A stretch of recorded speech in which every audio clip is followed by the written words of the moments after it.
So I'm going to call in one of the speakers, Emily.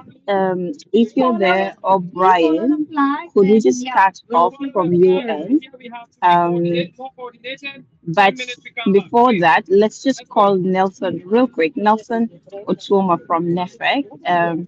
Before we bring in Asia and the other team members, I do have co-moderators. So we have Richard Buko from AVEC, and we also are expecting to have Alana here who's going to help with the moderation. So let's start with Nelson before we go to Asia. No, I've seen Brian. Oh, Brian, sorry, I didn't know you've already been upgraded. Brian, over to you. Please let us know what is going on. What are we supposed to do? Please let us understand what the MOU entails and what this is all about. So, Brian, over to you. Yeah, thanks. And so I'm going to be presenting So, on sort of on behalf of. this is Go ahead, Richard. this is Richard Muko. Brian was going to be presenting on behalf of Emily, and then after the presentation, then after Nelson's presentation, then Brian will still come back to continue with his presentation. Emily would not be able to join us today. Thank you. Go back to you, Brian. Yeah, thanks, Muko. So yeah, I'm just going to be talking generally about sort of what's going on quickly, and then we'll go to Nelson, who's been part of these processes already. Just in terms of what this is the U.S. government is restructuring in alignment with the new strategy that the State Department has put together for health, for all of global health assistance, how it is going to be engaging with countries and engaging with all programs. So I just want to say right now, there are two different overlapping processes that are going on somewhat simultaneously. I want to be clear about this because there seems to have been a lot of confusion, both within what's been communicated to civil society organizations and even what's been communicated to Ministry of Health officials.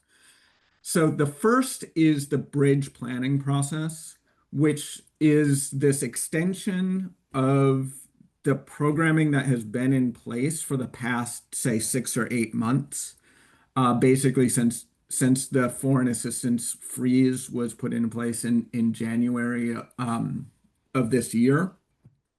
Of whatever programming still remains is basically being punted for another 6 months is the idea. There's still a lot of disruption that's happening within that, but essentially that process was run almost exclusively by the U.S. government as a funding extension because the contracts that were in place for last year expire for U.S. government purposes expired on October 1st. And so they had to extend it for another 6 months. The overall funding envelopes and planning budgets have all been developed, and that process is fully complete. What is still seemingly happening from our understanding is that individual implementing partner work plans and approvals are still being finalized at the moment. The second is what we're here to talk about, the Memorandum of Understanding or the bilateral compact process. So that process has basically kicked off in the past couple of weeks with negotiations really starting today in several countries, where the US government is aiming to put in place compacts or MOUs that structure all of global health assistance. So this brings together PEPFAR, the former PEPFAR programming, PMI, which is the President's Malaria Initiative, tuberculosis funding, maternal and child health funding, vaccine support funding, polio, measles, outbreak, global health security, surveillance, and outbreak response. Our understanding, so as I said, we're not talking about bridge plans today. We're only talking about the MOU process today. What we know of that process. So there's a draft memorandum of understanding and guidance that was sent to teams on October 28th. USG country teams are at various stages of filling out those templates and sharing those drafts with the host country governments.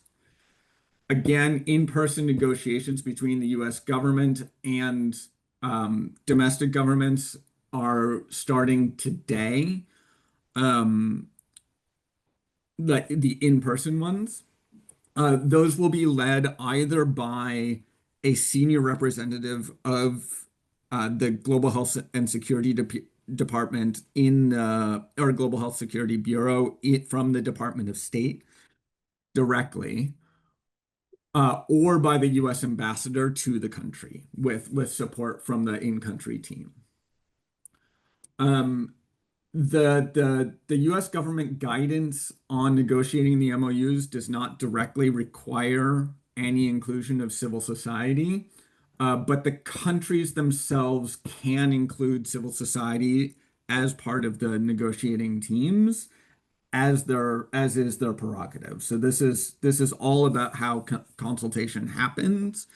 Is from the U.S. government perspective, it is their decision only to include the U.S. government folks, and the in-country teams, as in the domestic governments, can include whoever they want in that for their side of the negotiation. Here's what we know of when countries are starting off. This is probably incomplete. This is both incomplete and probably somewhat wrong. This is information that we have, or an understanding that we have, but we're not sure that these timeframes haven't been changed since this information was released. So you can find your country. This is obviously only African countries that are included at the moment. Obviously, these negotiations will also be happening with countries in Southeast Asia and Eastern Europe, as well as Latin America. But these are the where most U.S. government funding is flowing to. So these are the big ones in terms of the negotiations up front. So the MOU contents, as I said, it structures all global health assistance funding. So HIV, malaria, tuberculosis, maternal and child health, polio, measles, and surveillance and outbreak response. The MOUs are non-binding and not legally enforceable. However, there are provisions that still allow, basically, if the agreement isn't being met, that the U.S. government can remove funding in future years. It sets the U.S. government funding level expectations across all funding areas through 2030. For some countries, we understand, but we don't know which countries are only being given a 2-year window to phase out. It sets metrics, targets, and procedures for monitoring the agreement. It includes policy requirements. And then there are these 6 specific areas of cooperation that the MOU really dives into in terms of the structure. So surveillance and outbreak response, laboratory systems, commodities, frontline healthcare workers, data systems, technical assistance, and additional responsibilities. As I said earlier, copies of the MOU technical guidance to in-country State Department staff and the draft MOU template were sent to country teams at the end of October. And some of those have been released and publicly reported on. You can find a copy of the draft technical guidance and the draft MOU template at the links that are there. Just to state, our understanding of these drafts is that they are literally draft versions, and they may have already been subject to substantial changes. We also know that they're incomplete. For example, the draft MoU has annexes for which the annex literally just says it's still to be developed or it's still being written. So that is largely around some of the data sharing agreements and other sharing agreements that we'll talk about in a minute. In terms of the metrics that we are seeing that are in the agreement, there are outcome metrics that are required for all countries. Outcome metrics are only included if the US government is providing funding for that disease area. So if you're a country that doesn't get malaria support, the malaria related metrics won't be included.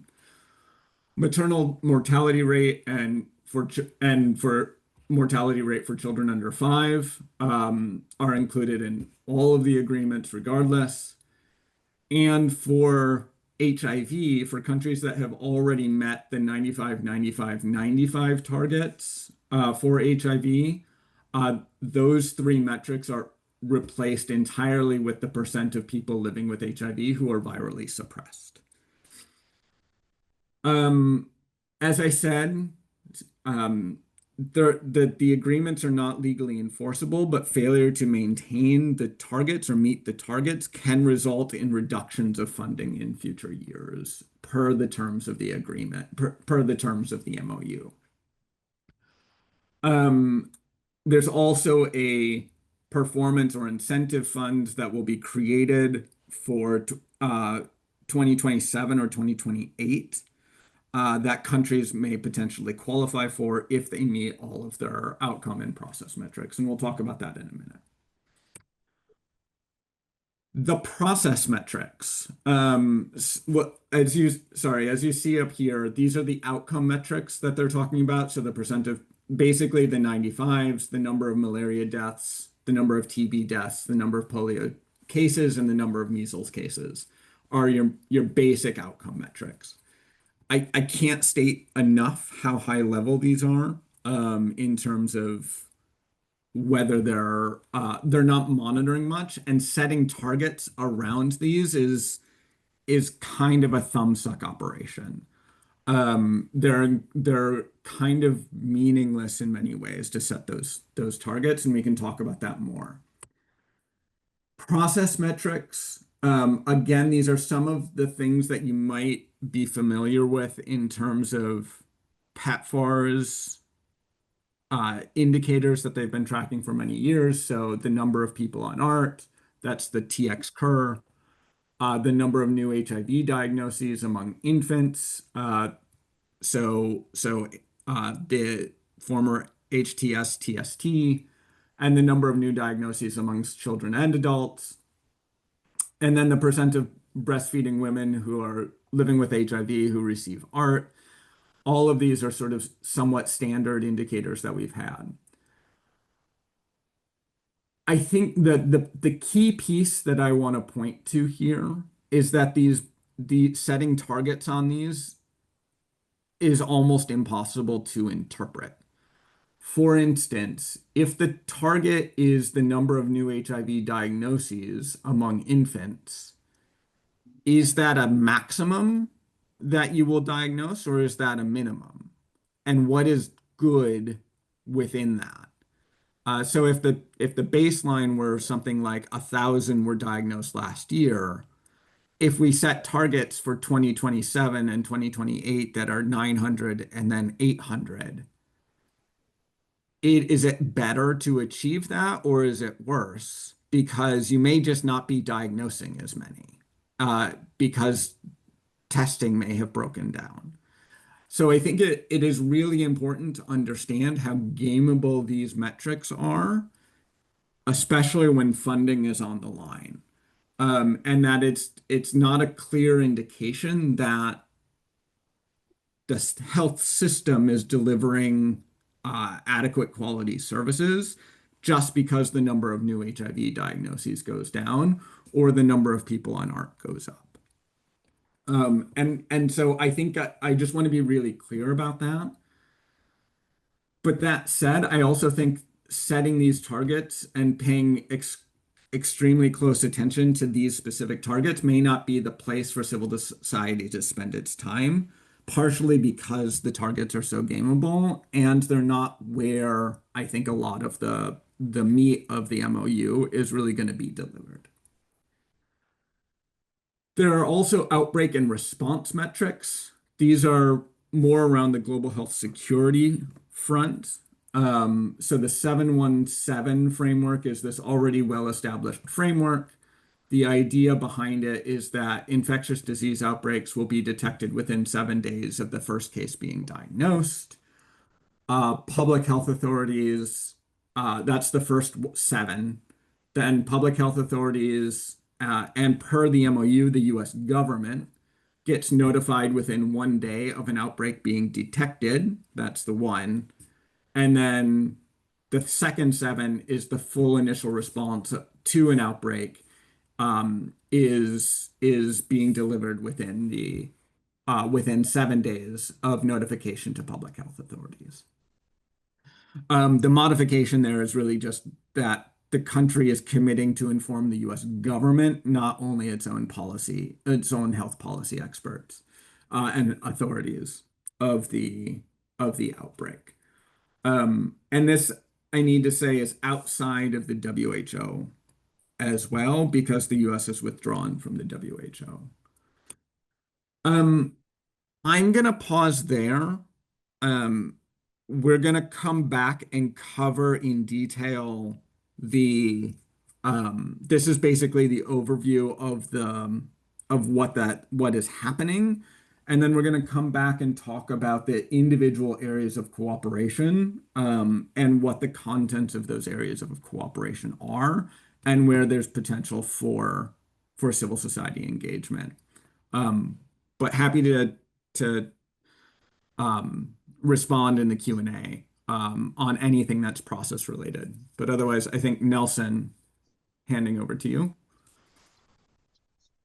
Great. Thank you very much, Brian. I mean, that was quite informative, and I do appreciate that aspect of where we need to, as communities and civil society, focus more on, because I've been reading around that, and there's also concern about the US backing out of the pandemic treaty. But now with those conditions where you also have to, you know, just not highlight an outbreak in less than a day, but also share the pathogen in less than a week. That means, well, there's fear that they're trying to also have their own kind of US, you know, PABS strategy in place. So there's a lot of concern going on around that. But thank you very much. I'm trying to see if we can upgrade, Richard from ENSO, could we upgrade one of the panelists, Munya, if we haven't done that already? Munya is on the call. And as we carry on, we're going to just move into, you know, kind of having an idea, Nelson, on the Kenyan community representation on the MOU. We want to know, is that there? And thank you, Tariro, very much for giving us a heads up on what's going on from the Zimbabwe perspective. So Nelson, over to you. Oh, from Kenya. Thank you very much, and thanks to Brian. I think from what I've heard from Brian, probably Brian knows more on this than even me, who has been invited to join the discussions. And we're worried about that for sure, Nelson, about information trickling. Yeah. So yeah. So thank you very much. I think maybe before I go into the few points, mine will be brief. Is to say that we 2 weeks ago got a letter nominating us to join what they call bilateral negotiations with the U.S. government on the global health strategy. And this is government to government. So we are part of this courtesy of the government of Kenya, and I think on the relationship we have with the Ministry of Health. And the other point to share is that although we are predominantly from HIV TB community, this is health, and of course Brian has shared the whole array of health, including malaria, polio, MNCH, areas that people need to engage. But I also need to share that from communities and civil society in Kenya, we have also been able to briefly scan through and in terms of the approach, this is welcome because we have seen both in the strategy and also the initial discussions around this, the commitment from the US government to leverage on the Kenyan support going forward as part of the sustainability. And we are saying this, we appreciate simply because Kenya is one of those countries that has been probably over-reliant on the US government, and where there's a gap is Global Fund. So we are happy with an arrangement that can help the Kenya government take responsibility directly, and that is how we are joining this. I want to say that for Kenya, when this information came, it was like they needed the Kenyan thematic priorities by end of this week, where we are, because they should have had that done last week, so that tomorrow and then Wednesday, then there's a team, an external team that will also help look into this. And then it is with the priorities from the 6 thematic areas that we'll jump on with what is picked to start working on the MoU. So the discussion on the MoU is yet to go out, although I know with the Ministry of Health, they already have a discussion around what to put there and what to dialogue around. But I also want to say that we have met a civil society and are placing a request to the Ministry of Health spearheading this, if additional of community civil society can also work with the Ministry of Health structures to around these thematic area priorities, the 6 that have been outlined here by Brian. But just to go back to the topic why I was invited here, how to make sure that priorities of communities and civil society go in, apart from what is written on the global strategy, the communication from the US government team is that they want what is to be prioritized to be anchored on the policy, national policy. That is a little bit of country ownership. And then that then comes with the advantage and opportunity of making sure that whether it is a strategic guideline or a framework or a national policy, then it is from that Kenya can derive its thematic area priorities. And the why I say it is an opportunity, if there is a community or civil society that has been participating in the national strategic plan or the framework, whether for HIV, TB, or the conditions outlined there, then you have that opportunity, and you can consider that if you engage strongly, then a little bit of what is carried from there then can inform this bilateral agreement, because that is the starting point, that you are supposed to be part of the strategy and move it forward. The other opportunity is where people meet in thematic areas. The Ministry of Health officials are leading this, but I think for Kenya, they are fairly open, although formally we have requested that additional people are invited. It would be really vital that communities engage and help shape the priorities for the thematic areas, including on the human resources, and these are the areas that are suffered. Formally going forward, there is also an opportunity for countries like Kenya that are beneficiaries of bridge funding, like what Brian has explained, when they presented what is like Kenyan allocation, for lack of a better term.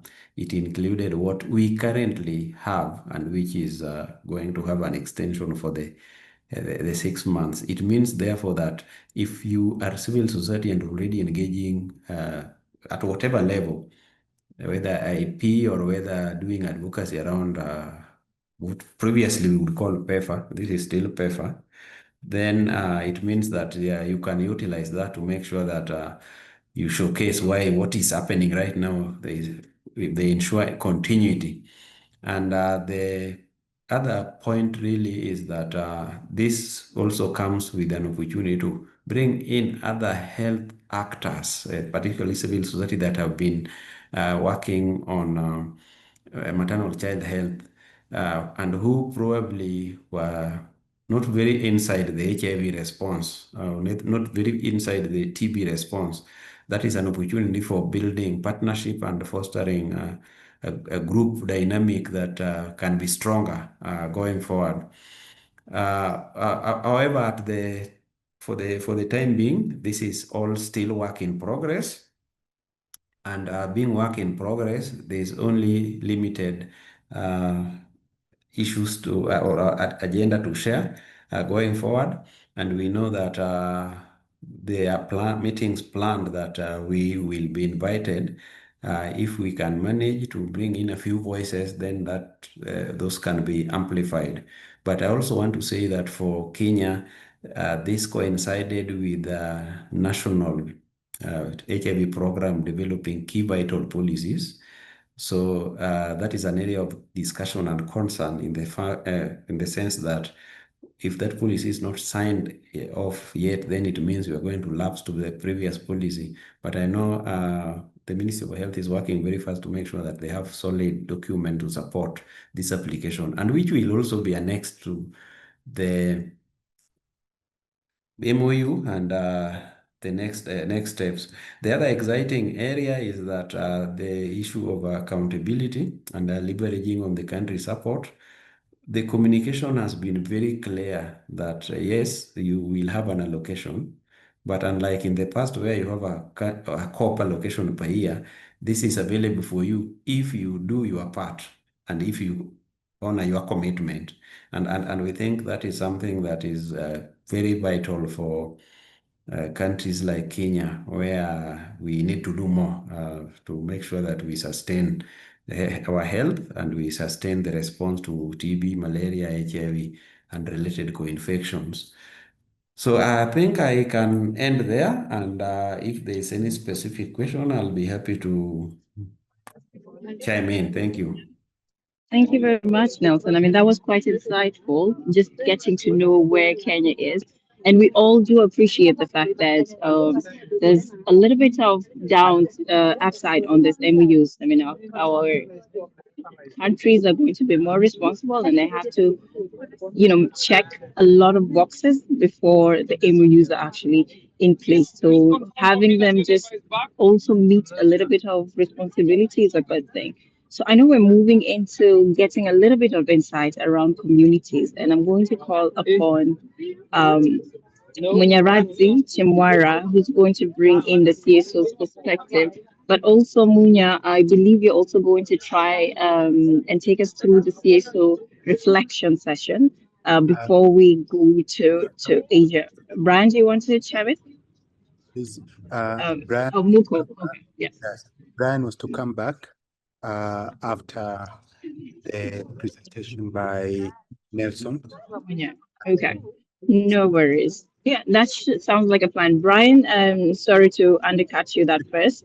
I'm just super excited as a CSO representative. You know how we are. We always want to know what we can do and how we can chime in. So I'll let Brian come back in before we hand it over to Munya. Brian, over to you.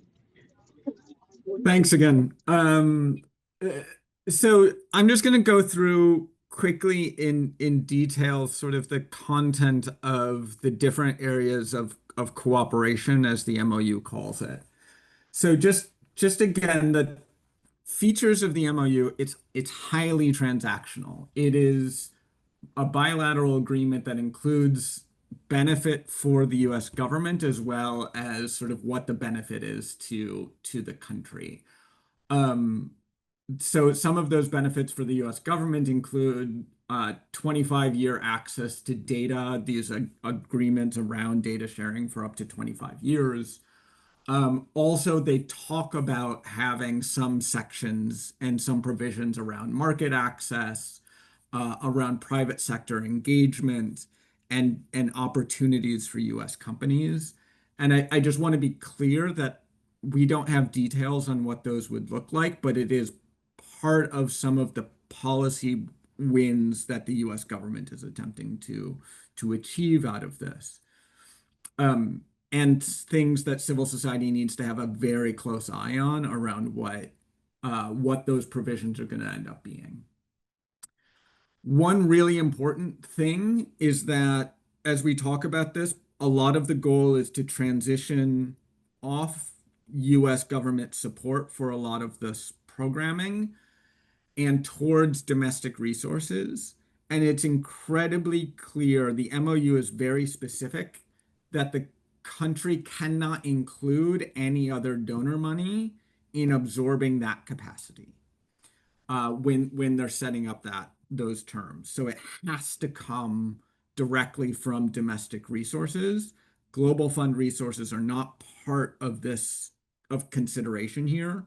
We know that they are engaging with the global fund, but that the global fund resources, they can't shift money from, for instance, to pay for frontline healthcare workers from the US government over to global fund expected resources as part of the agreement. It has to be to purely domestic, national treasury, private health care, whatever in the country that is absorbing that funding. We'll talk about the importance of that in a moment. And then both sides can be suggesting terms that should be included around metrics, around what provisions to add, about the human resource cadres that should be part of the equation, and the policies and approaches to stipulate in informing or supporting the joint work. That's, I think, where civil society has real opportunity to try and make some and get some wins here. So area 1, surveillance and outbreak response. So it sets cooperation and expectations around infectious disease outbreaks. It's higher policy. There are some higher policy objectives and requirements that are things to be aware of. So for countries, the draft MoU says where relevant. It says that countries have to commit to accept FDA approval or emergency United States FDA approval or emergency use authorization as legally sufficient for medical countermeasures to be deployed in the country. So if your country runs its own medicines regulations or medicines regulatory authority, the provisions of the MoU are suggesting that those laws and regulations have to be adjusted such that they will accept FDA approval as sufficient. In this context, also the US government is also advocating or putting in a provision around specimen sharing, and both of physical specimens and data, including genetic information about the specimens or pathogens that have been identified. That is expected to run for 25 years. I think the really important point here is, I think as many people may already know, the WHO is in the process of negotiating a treaty agreement around pathogen access and benefits access. With the US withdrawing from the WHO, the US is looking here to shore up its own access to these types of specimens and these types of data. As written, it is non-exclusive. I think that is incredibly important to make sure it remains non-exclusive. I know many people are correctly concerned that this could undermine the negotiation of the pathogen treaty that the WHO has been working on. From a legalistic point of view, it should not necessarily undermine that, except that the US won't be a part of the pathogen treaty. So I think that's important.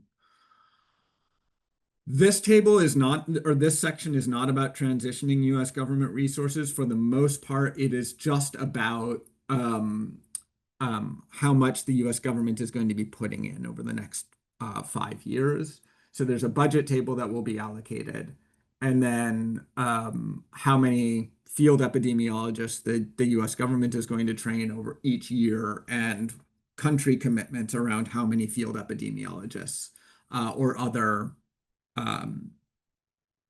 related healthcare workers are going to be employed directly by the government. Next is laboratory systems. So again, this is not a disease-specific approach to the agreement. This is about a systems approach. So you've got the outbreak section and then a lab section. The lab section is meant to incrementally transition US government lab-related commodity and healthcare worker investments to purely domestic resources. It requires identifying the entity that's going to take up sample transport responsibilities for the long term if that sample transport network is currently funded by the US government.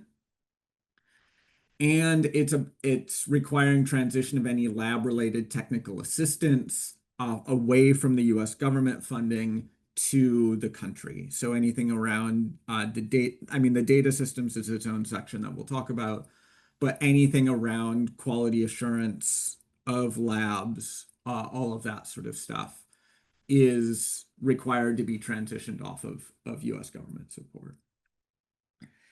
As I mentioned, this is being negotiated around what the US government was procuring either in 2024 or 2025 related to commodities or healthcare workers. Without understanding what the Global Fund has currently been procuring for both of these, it's very difficult and concerning that it might be being negotiating on an incomplete picture. Because as we know, there's a relationship between what the US government through PEPFAR and PMI and others have been investing in, and what the Global Fund covers and what's covered out of domestic resources. And those are all sort of filling in gaps between each other to create the whole. With the likely reduction that we're looking at in terms of the funding for GC8, the next round of Global Fund funding, it's really important that everybody is looking at these transition timelines and tables with understanding what was currently being procured by the Global Fund as well, and then monitoring and looking at that in the event that, say, the Global Fund contribution to the country is going to be reduced by 15% or 20% or 30% from what its current allocations already are. And understanding how the domestic resources will be able to assume both of those, given that the Global Fund is going to release its funding round next February and release the allocation levels next February. It again, as I mentioned, it requires the transit networks to be set up and then transition to domestic resources. This does have going through basically a table where they're supposed to list out every healthcare worker and every healthcare worker role that's currently being funded by US government and how that's going to transition over to domestic resources over the next few years, along with every lab commodity. And I just encourage everybody to go look at those and look at them side by side with what's available from Global Fund. We are going to be creating a tool around that as well, but the where to access that data is on a slide here in a moment. Area 3 is commodities, and this is largely the same as for the labs. It's just a mechanism for how are they going to transition off of any commodities, whether that's ARVs, whether that is malaria medication, whether that's TB medication, etc., and transitioning off of that towards domestic resources over the next 5 years. It does not mean in all cases that the US government investment will go to zero. It is setting the expectations over the next 5 years of what exactly this is going to look like. Again, identifying what the procurement mechanisms and the transport networks are going to be for the future, and then and how those are going to be funded out of domestic resources.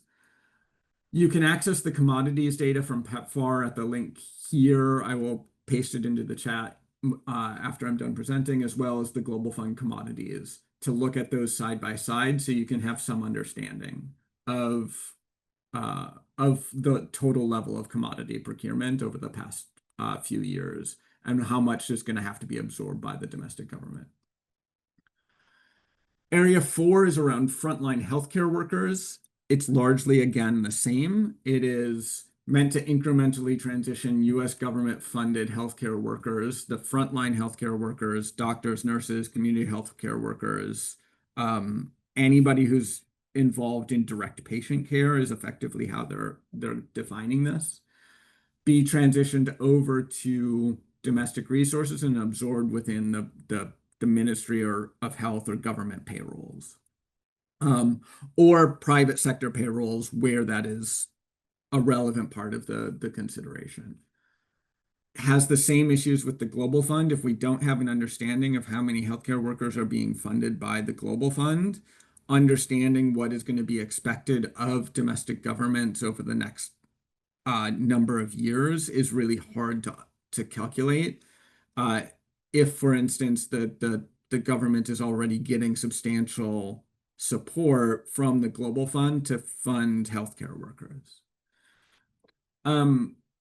There is an opportunity here that I think civil society really needs to look at, which is helping define the cadres of healthcare workers that exist and that are of priority to civil society that need to be included in these tables. So not just community health workers writ large necessarily, but you can think about peer navigators, mothers to mothers interventions, all of those sorts of individual roles as being really important that you want defined in the agreement as part of solidifying them as part of the overall workforce that is important to the continuation of service delivery. Data systems. So the objective here is for the country and the US government to identify preferably a single electronic data system for each of the electronic medical record systems, a laboratory management system, a pharmacy management system, a health commodity inventory and logistics systems, a DHIS2-like system for health management information and surveillance, and a national health data warehouse. And trying to define what those are going to be so that the US government is investing in them and then leaving effectively. To transition off of PEPFARs and other US government parallel data systems to only use national systems over the period of the MoU. And then it also provides for data sharing and access for monitoring the agreement, as well as for US government's own need to report to Congress, to the US Congress, about the performance of the foreign assistance funds. I think the critical piece here, the most critical, is that it does not provide any real mechanism for civil society to maintain access to data. Traditionally, we have gotten data from PEPFAR on, at the district, at the facility level, at the implementing partner level. All of that data came from PEPFAR, oftentimes through the DHIS2-like systems, but PEPFAR was the one releasing it publicly. We cannot rely on the idea that the US government is going to continue to publish those data, even as they have ongoing access to it during the MoU period. And so I think one of the critical pieces that we could try and use this MoU process to do is create an expectation and a requirement in the MoU that the government itself will start publishing quarterly data similar to what we have traditionally gotten only through PEPFAR. I can't say enough about how important those data have been to UNAIDS, to all of the epidemiological modelers, all of the modelers of the HIV response. So much of the data that is relied upon for that modeling comes directly from PEPFAR. And if that is all being cut off, it is going to be extremely problematic for monitoring everything going forward, and for civil society to have any understanding of what is actually continuing to happen. So this is where we talk about trying to insert potentially additional language into the agreement. And this might be an area where we work with the US government side of the negotiations.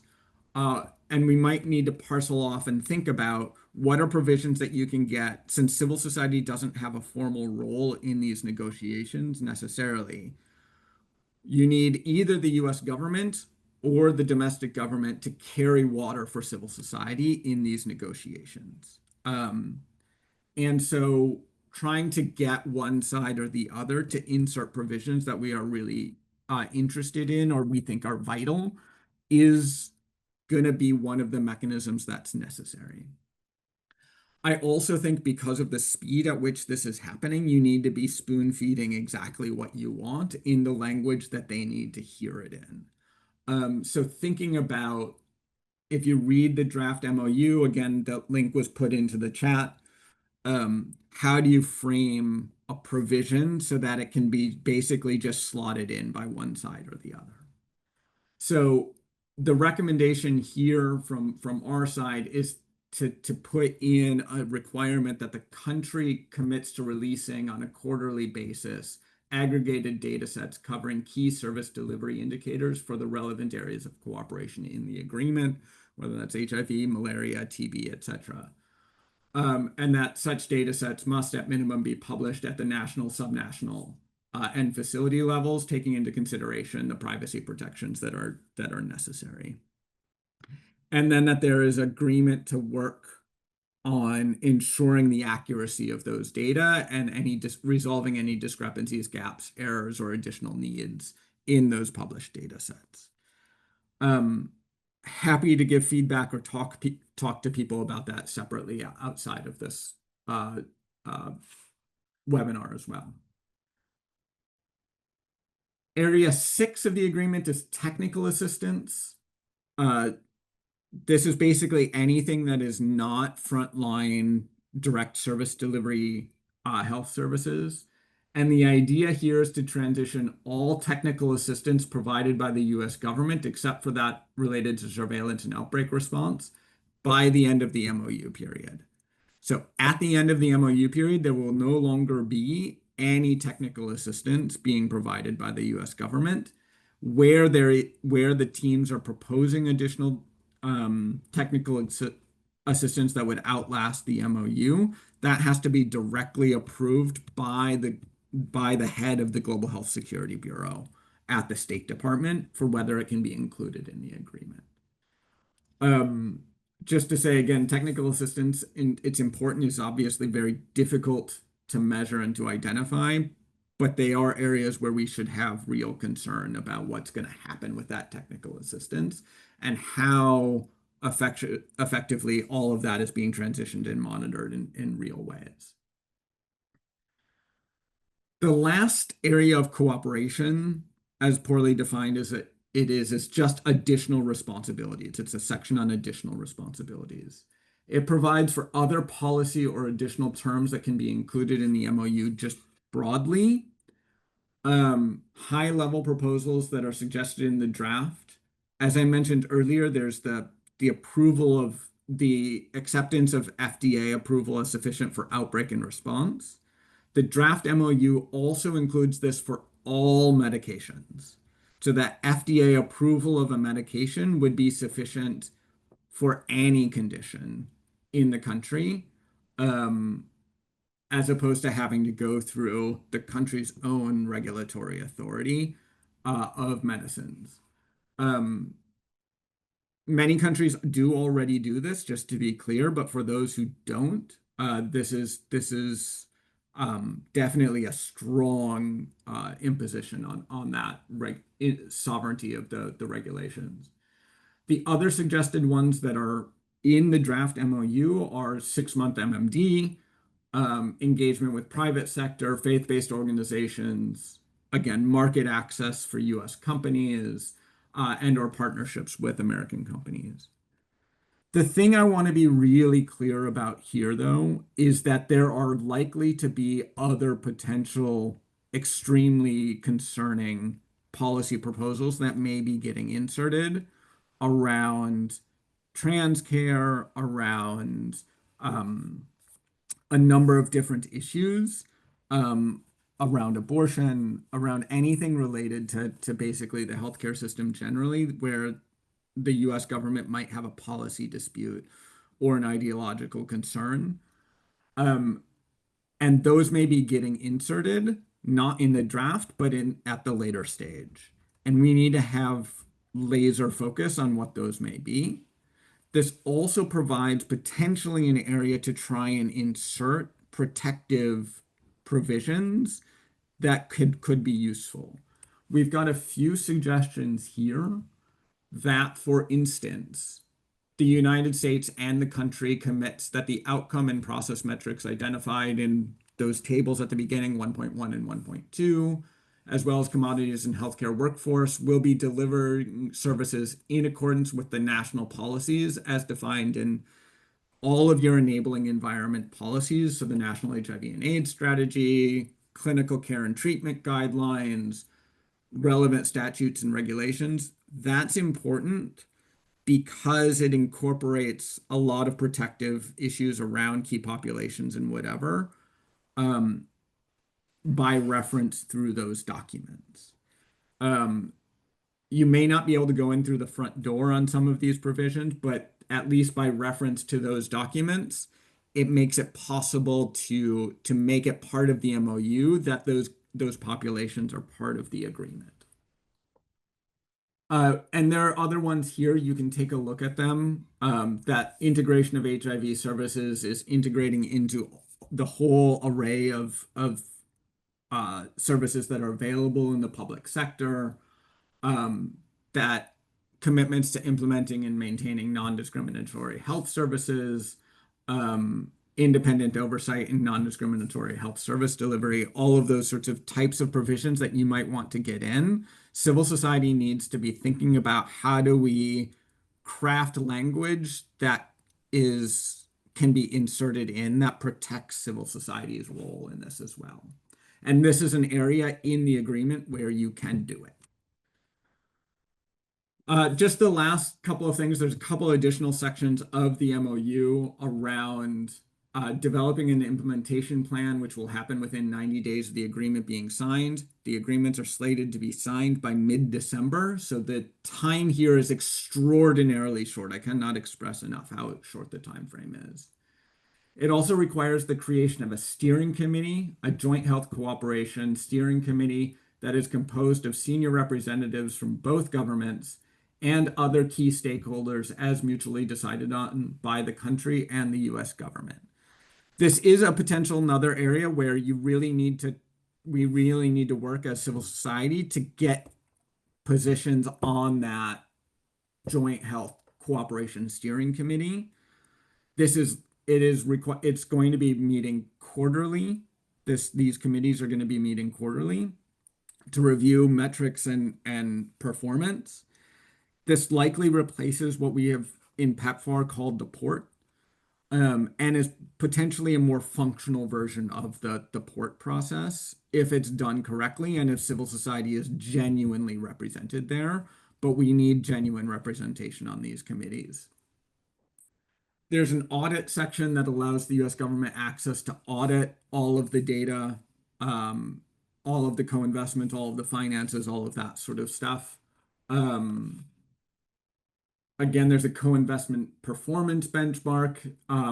Basically, if the country isn't meeting its commitments, the US government can withdraw funds. If it's not meeting targets, the US government can withdraw funds from future years. And then, as I mentioned earlier, there's a potential for a performance incentive fund. And then there's these additional terms, which is mostly around confidentiality, compliance with laws, that the MoU itself is not legally enforceable. You can't go to the World Court to try and enforce the agreement, and all disputes are just going to be resolved through consultations between the government parties. So again, this is just sort of another roundup slide, but this is my last slide on where we need civil society engagement going forward.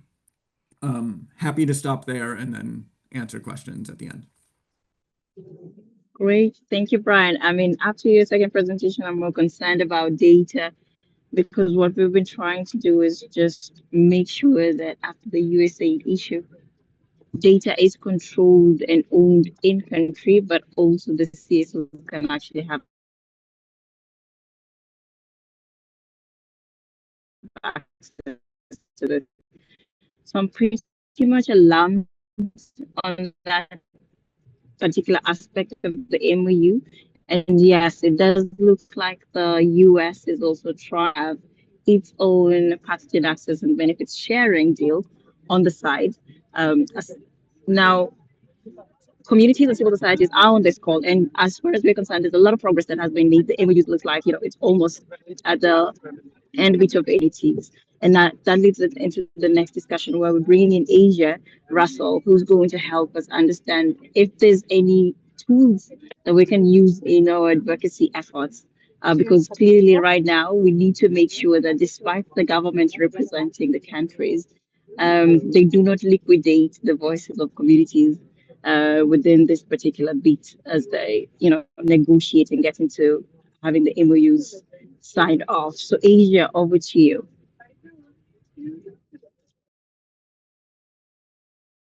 Thank you, Lizzie. And what I'd like to do is spend just 5 minutes running through some perspectives, since we have so many people on the call. We're now up to 165 people, and I would love for us to be able to address as many questions and ideas as possible, because I think if you take away anything from my presentation, it's that we can't give up.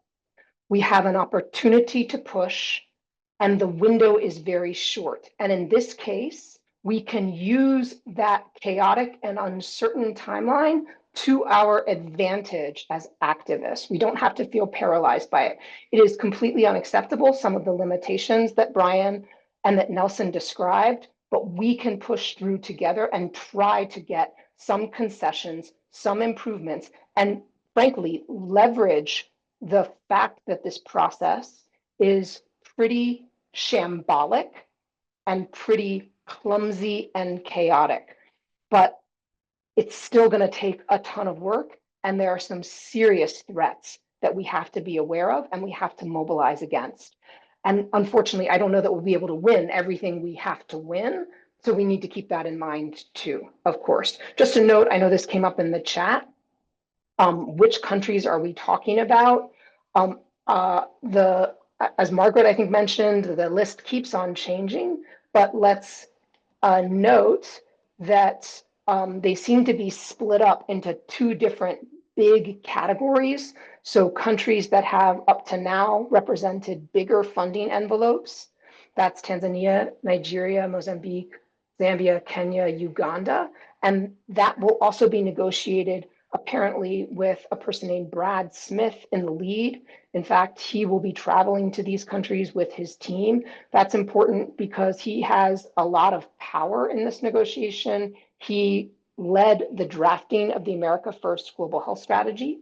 And then for the other countries that make up a plurality, that make up less rather, than that, it'll be a different makeup. But you saw from that timeline Brian shared, there's so much overlap. It's very unrealistic. We know that the dates have been shifting, so it is entirely possible that they might shift again. Here's my key takeaway message.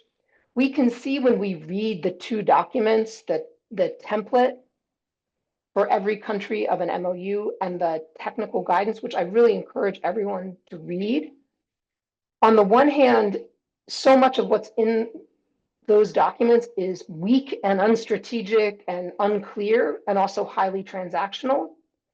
But we can also see that at a high level, there are some markers that the US government is putting in place, whether that's the benefit sharing, really the huge pressure that they're going to put countries under to share with the US without any necessarily commitment to actually sharing in the other direction.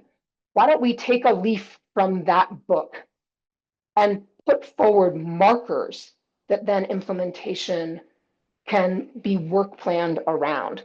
In order to do that, we need to figure out at a very top strategic level what it is we want to fight for in a 5-year or less, in some cases much less, which we'll get to in a second, timeline. But let's keep that in mind and not get lost in the weeds. The US is saying they want to come to the table at an extremely high level. So if that's the starting point, we must use that to our advantage. So just a reminder, the bridge planning materials that Brian spoke about are also available online, but indeed it's just a continuation also of the chaos that's been taking place under the stop work orders and the funding freezes, with the exception of some planning that we've heard around lenacapavir piloting in the countries where the US government is engaging. Those are the Global Fund countries minus South Africa, plus Malawi, Vietnam, and the Philippines. Final list to be determined. But just to remember, there was leaked earlier a sense of how PEPFAR had been thinking about dividing up countries in terms of a transition timeline into these buckets. I don't know if these buckets are accurate anymore, but just to note, the buckets exist. So that's a key question. What is the timeline that the US government thinks a country should be on? And then that can also be a point for negotiation, because in all of these areas, these are political negotiations, not based solely on evidence. So that's both a threat, but it's also an opportunity, because it means we can use power, pressure, and a bit of strategic thinking to our advantage as well. So just a reminder about the timelines. I think Brian covered all of that. And just a note, when I read these documents, the kind of takeaway for me from the US side, that this is a paragraph taken from the internal guidance for the US government. These are the questions that GHSD is telling country teams to ask themselves. So let's think about these questions and the answers that communities have to each of these questions, because we should be working backwards from what we would be able to get in answer to these questions, what we think the answers are. And again, this is all based on, I'm not trying to say that the US is always a good actor in any of these negotiations. On the contrary, there are a lot of huge political threats, which Brian also referenced, around anti-trans, anti-LGBTQ, anti-sexual reproductive health and rights, anti-abortion, drama and policies that will be coming out of Washington that we'll also have to fend at about the same time. But the more we're equipped with knowledge, the more we can work together to push back and to try to get the outcomes we seek. So we've sort of mapped out a 4-step advocacy strategy for consideration by all stakeholders from civil society that want to work at the country level and at the global level, pressuring the US government over the next, not just 2 weeks, but beyond. Because remember, after MoU finalization comes implementation, and that's another space for further pressure and for getting more out of the details. So one key step is getting to the table. Brian mentioned there's no formal expectation, but I would say in this regard, there are 2 things. One is how shocking it is for the US to exclude directly impacted communities. That's a pressure point that even they are aware of, not that they have any shame, but we can use that to push back. Second, government in some cases also recognize that not having civil society at the table creates political liability as well as programmatic liability in terms of all the discussions going forward, because government will get blamed regardless, as it should. So having civil society at the table to roll up its sleeves and be right there can also, in some cases, be seen as a benefit to government. Now, of course, other governments want complete benefit and thrive in an environment of non-transparency and lack of democratic inclusion. I would put the US government in that category right now, unfortunately. So again, we have a lot to work with. But here is where, through formal representation, I mean, Nelson talked about being at the table, but also pushing for additional people, recognizing that there are there are 6 support areas plus additional responsibilities. So perhaps that talking point of we insist that we have representation for each of those areas so that there's technical competence and accountability. Perhaps that's one approach, plus an alternate, 14 people. Hey, that's a talking point. The US government needs specifics in accompaniment, like alongside what the demand is. And then they're recognized that as stakeholders, we're actually negotiating and we expect a response. Just recognizing too, when they say no, we have to talk to each other and figure out how to keep pushing back and whether there's the opportunity to back channel potentially with allies from other areas, maybe from UNAIDS, maybe from the global office with maybe there's a country chair that is somewhat helpful still from the PEPFAR side. Who knows? But we can't leave any stone unturned. We threw together, in case it's helpful, a template letter for requesting formally engagement. Please download it and adapt it if you think it's useful, a template letter to PEPFAR and to the government. If you need help finding out who to write to from PEPFAR, please raise a hand. We know that that's not going to be sufficient, but getting on the record and getting a no or a non-response can be helpful because that can be shared with the media, that can be shared with other stakeholders. That can also be shared, I want to really mention, faith-based organizations are the only formally recognized civil society partner in the guidance and in the template MoU. That's not to say that other participation is banned, it's just that there's strategic silence.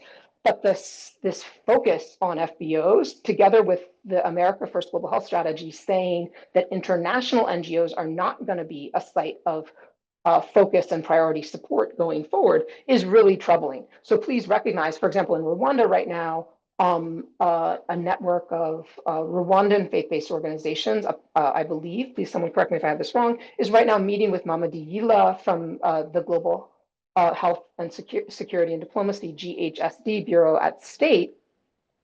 And she's not, as far as we know, she's not engaging other Rwandese civil society groups. So allied faith-based organizations can help creatively push that door open, invite others to the table, and also raise the question, why aren't you inviting others? Why aren't you inviting key populations? Why aren't you inviting adolescent girls and young women? Why aren't you including people living with HIV overall, not only from faith-based organizations? Because it's difficult to do that, and certainly there's a lot of concern about the anti-LGBTQ, the anti-sex worker, anti-drug user orientation of many people in the US government right now, but we don't get anything unless we ask. And if we capitulate before the US government says no, that's also extremely harmful, particularly in the case of HIV, where an effective response has to actually focus on people at elevated risk of acquiring HIV or of poor clinical outcomes.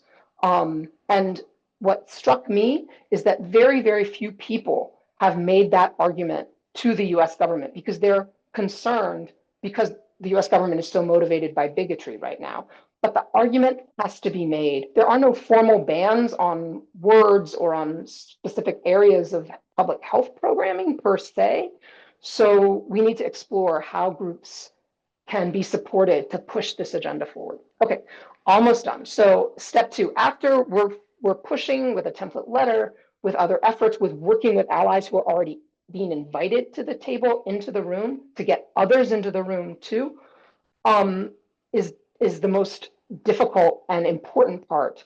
Brian started to touch on this. So what is it that we actually want to win? What is our strategic agenda?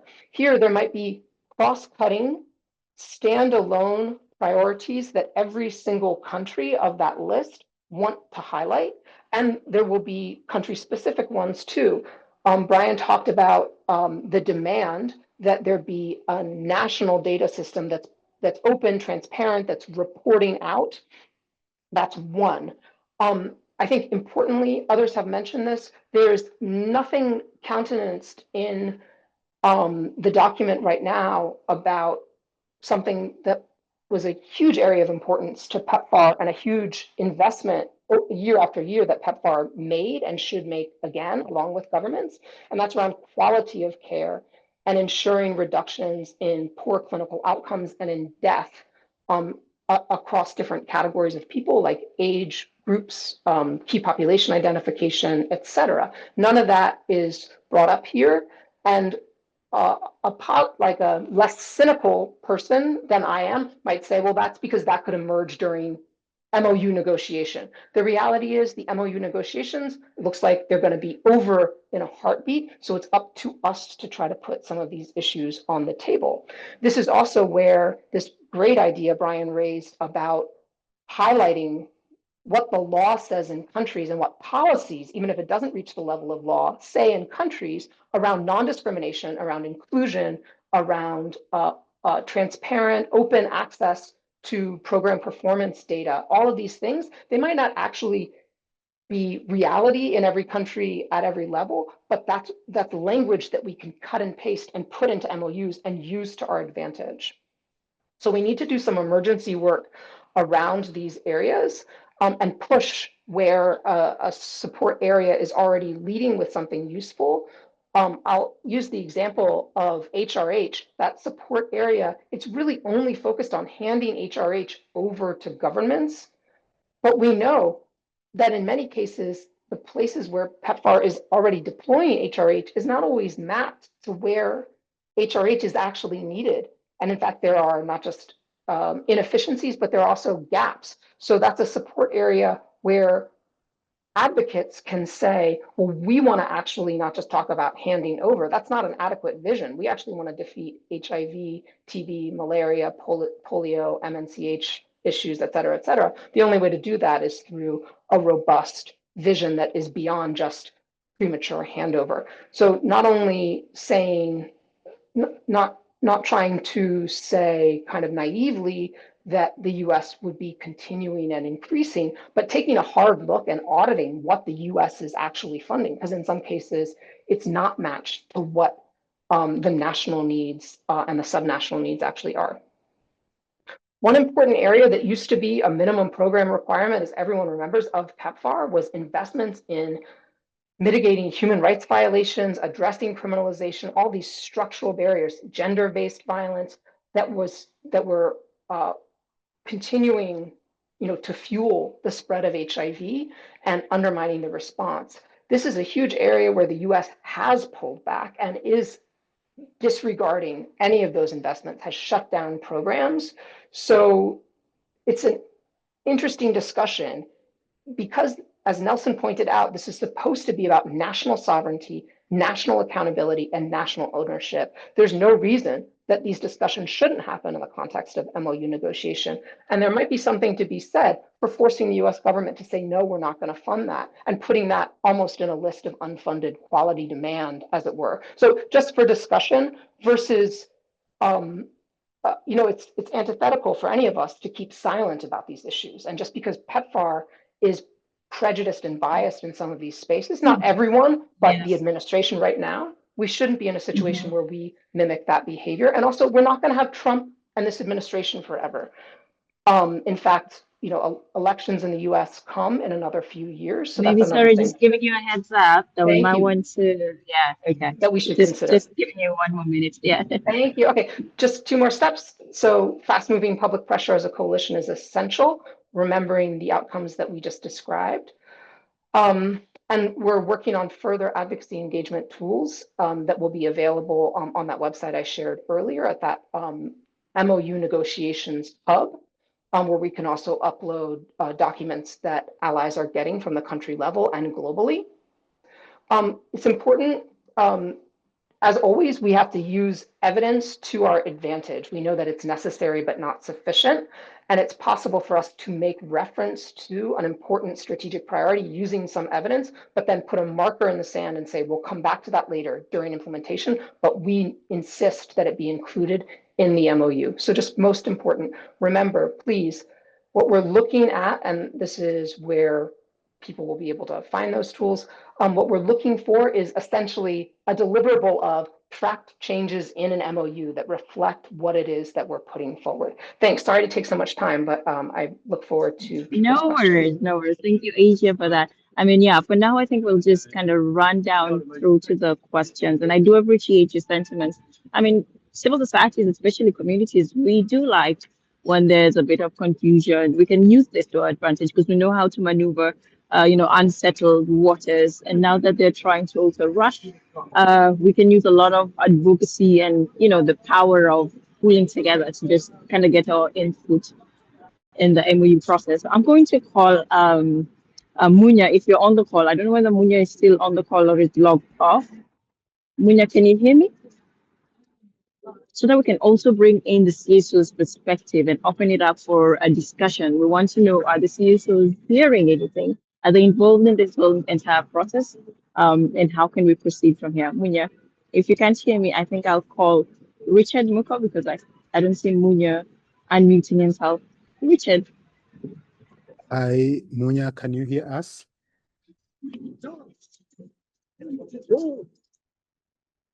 Hi, Munya. Now he's still muted. I think we might have to proceed with you. So, You can give us a heads up. thank you. Thanks, Lizzie. Thanks, Brian. And of course, also Emily in absentia. And then also thanks a lot, Nelson, for giving us exactly how the Kenyan communities are already informing their own governments on this, and also working together to see exactly how best to intervene, and of course also to help also their governments to negotiate in a better way. And then also thank you very much, Asia, for those particular very practical insights of an advocate. I think we have gotten quite a lot. Now, the only challenge is the fact that we have a very little space of time, which is only 6 minutes. Maybe what we can be able to do, if at all, let's say it's agreeable to all of us, we can organize another webinar where we can also take in all the actions and of course also experiences from the communities. And of course also we can share, I don't think we'll basically have like, let's say, a key expert speaker, but of course all of us will be speakers in that particular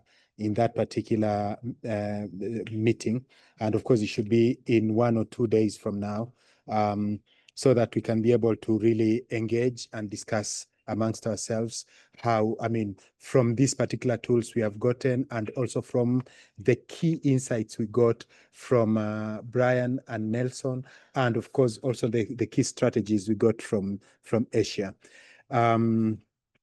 However, I would also request that Ianaso kindly, especially the technical team, Richard, kindly save for us, extract for us all the questions and all the comments that have come from are in the chat, so that we can also be able to respond. I will basically reach out to the experts here. I will reach out to Emily in absentia, Brian, Asia, and also Nelson to respond. And also we'll also reach out to Munya, because I think he basically indicated that they are having some heavy rains where he is, so, and the internet is shaking.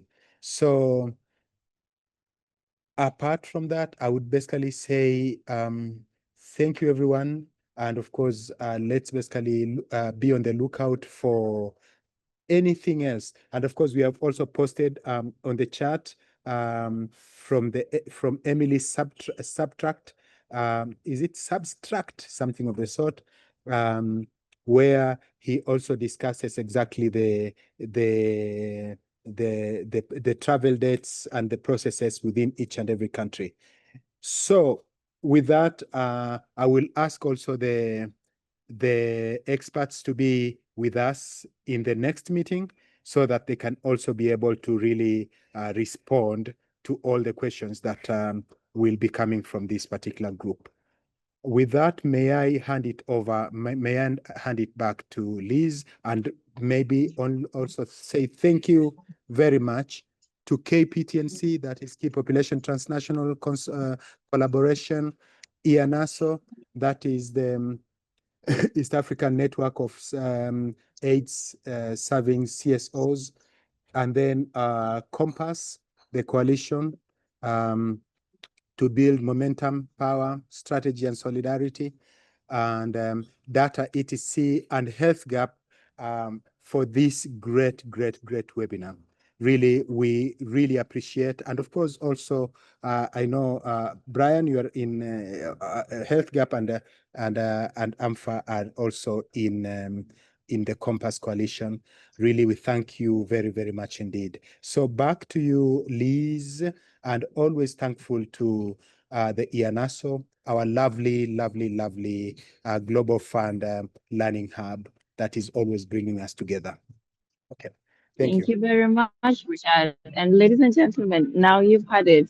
We are on top of this. I know the discussions are ongoing, but as CSOs, what we'll do, we'll keep you posted.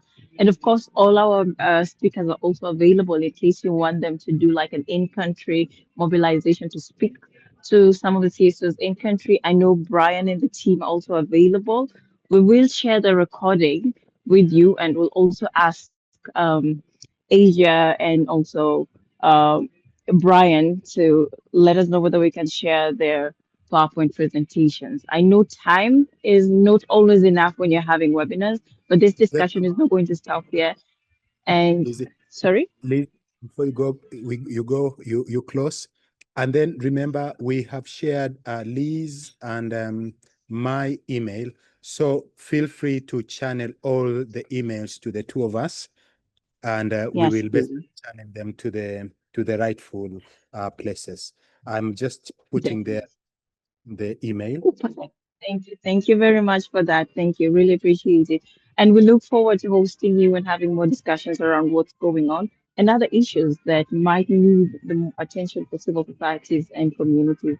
So, ladies and gentlemen, thank you very much. And on behalf of all the partners, and thank you very much to the speakers. And thank you very much for you just joining and also giving in your input during the discussion. And we look forward to hosting you in the other discussions and deliberations. So, I'll just close the meeting now, but this is not the end. We will track what is going on with the MoU, and we will ensure that any opportunity that arises for us to, gather, lobby, and start advocating, we will share and we'll call out to you individually or as an organization. So thank you very much, and do have a great afternoon, a great morning, wherever you've joined us. Kindly save the chat. Okay, definitely, we'll do that. So, ladies and gentlemen, thank you very much. Appreciate it and have a great one. Okay, bye-bye. Thank you, everyone. Bye. Thank you.